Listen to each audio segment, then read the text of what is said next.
Paris Hilton is with us now. Paris, thank you so much for your time. And I know part of this story for you was holding on to your trauma privately for 20 years at least. What was the final straw that led you to just think, you know what, I want to share my story?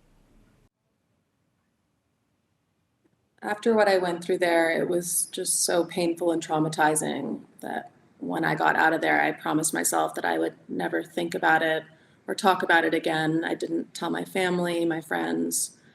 Nobody knew this about me. And then when I was doing my documentary, I started talking to the director and I told her about my nightmares, but I said, I don't want this as part of my story, so please don't put it in the doc. And then the next day she came to me with all of this research and showed me that it had turned into a multi-billion-dollar industry, and there were thousands of these schools and hundreds of thousands of children being sent to these places every single year, and that children were dying in these places, and that foster care children were being sent to these places.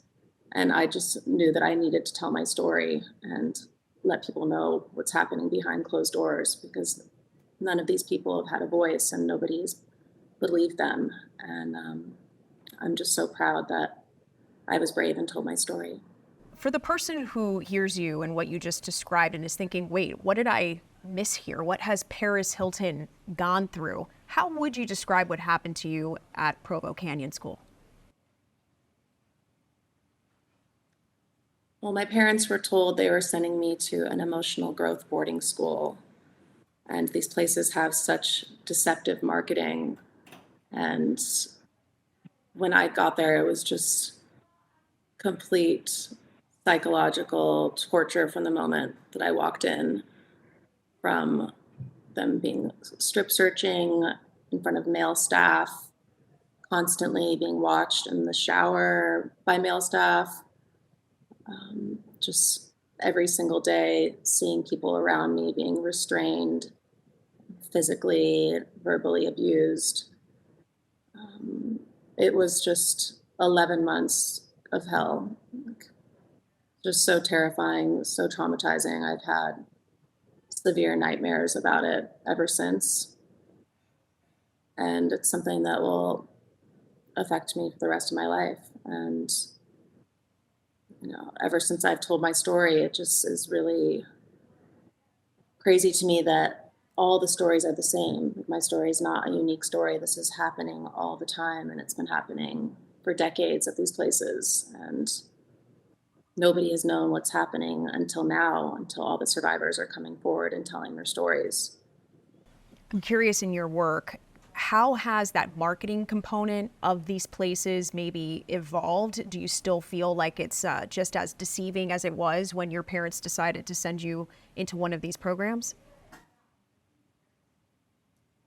My parents were sent a beautiful brochure with children smiling and riding horses, and there's rainbows in the background. It just looked like this amazing place where you could send your child.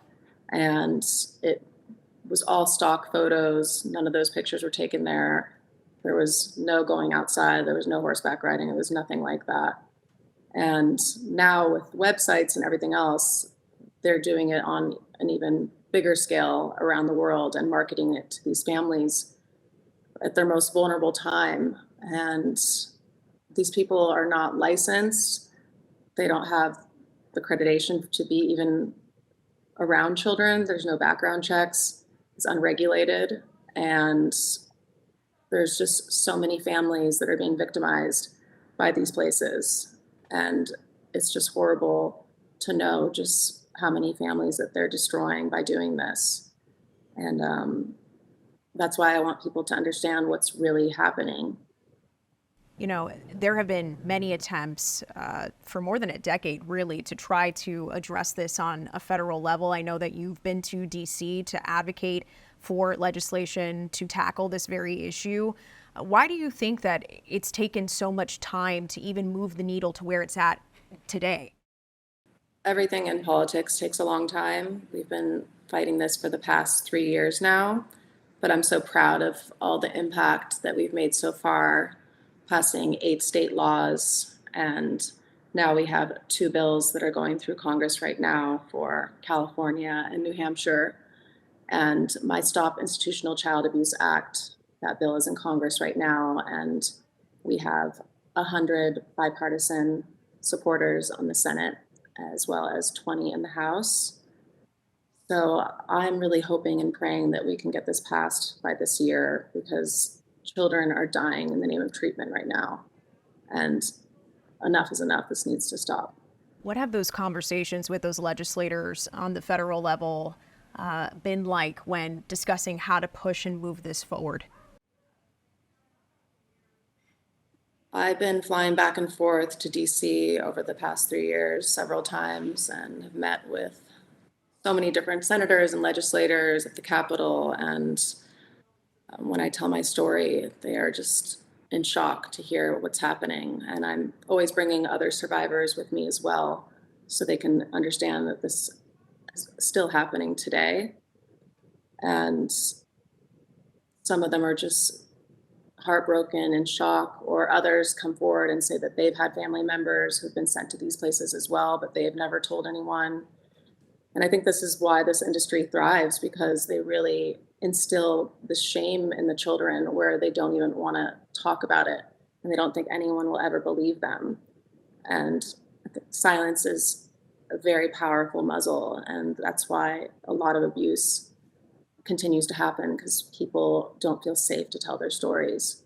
I know that you rushed to Jamaica recently because you heard about, a couple of American boys who are alleging of experiencing abuse at a facility that was in Jamaica. How widespread, like, can you just speak to the scale of this industry and how large it's really gotten?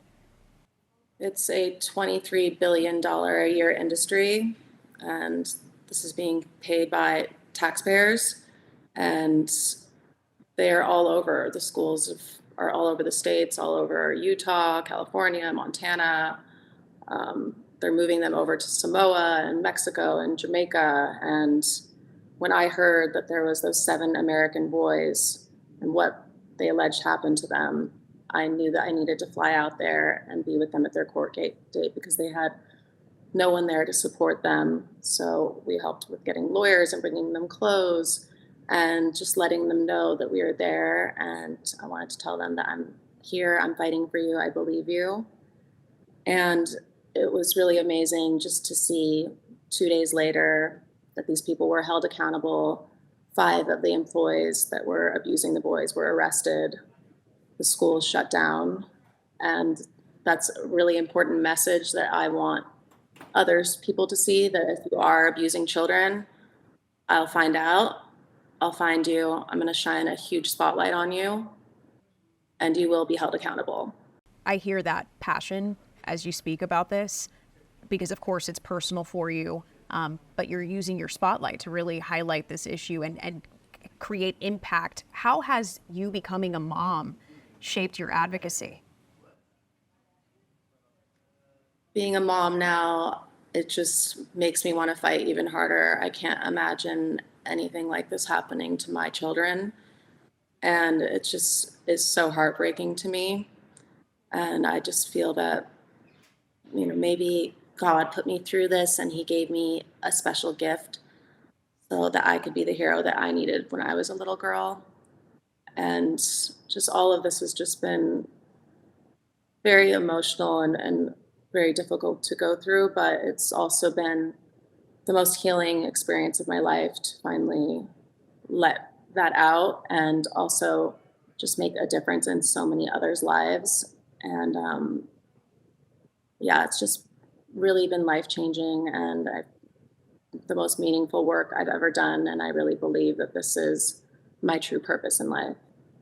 Well, speaking of letting it out, your podcast, Trapped in Treatment, we hear that season 2 is set to drop. What can listeners expect with this newest season? Yeah, season 2 of Trapped in Treatment is about to drop, and it is just mind blowing just to hear the things that are happening. So shocking, and just it makes me just so upset that there's people like this in the world that are around children. And the stories in this podcast are really gonna have people be very angry at what's happening. Well, Paris Hilton, thank you so much for joining us to share your story, to give us, behind the curtain look at the advocacy work that you have been doing for the past couple of years. We appreciate your time.